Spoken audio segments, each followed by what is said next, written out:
Grabe talaga. Ibang klase talagang administrasyon na ito.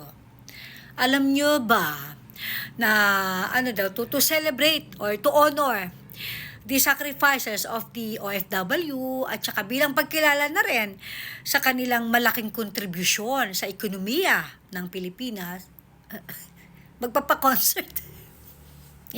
Magpapa-concert ulit sa Malacanang. Yun daw yung kanilang way to honor the OFW. Di ba yung ginawa din nila yan dati sa mga frontliner? To honor daw yung mga ginawa ng frontliner sa atin, gano'n. Nagpa-concert din sila. Hindi ko alam kung ginagamit nyo lang ba yung mga yan para magkaroon kayo ng dahilan ng magpa-concert.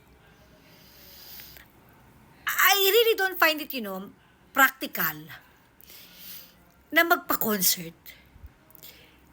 I mean, anong mapapala ng mga OFW sa concert na yan?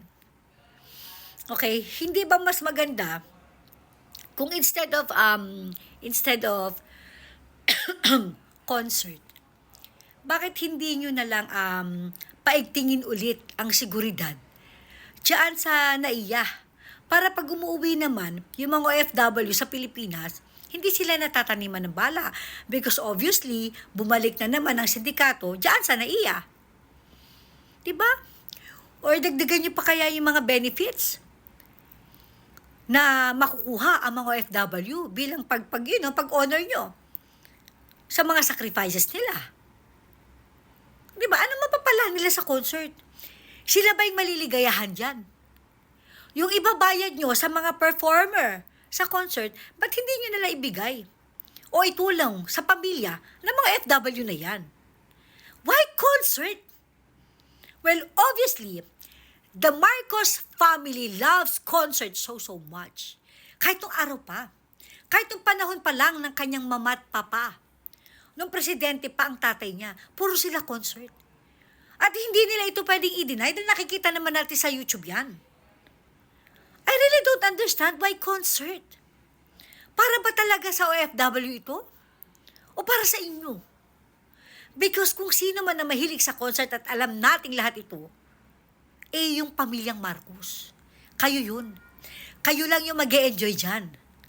Diba? Dahil ganyan daw sila sabi ni Kati Binag They love dancing. At saka feeling laging happy. Kapag sila ay naka-Coca-Cola. Tamang happy sila. My God, wag nyo na nga idamay. Yung mga FW na yan, dyan sa pa-concert nyo. Magpa-concert kayo dahil gusto nyo. Huwag nyong gamitin ng mga OFW para dyan sa magpa-concert na yan. Dahil unang-una, wala namang pakinabang na makukuha ang OFW sa concert. To honor their sacrifices? Really?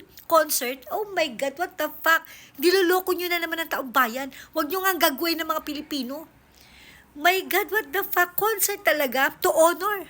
To honor the sacrifices of the OFW. Magpapakoncert ang mga putang ina. Hayop talaga.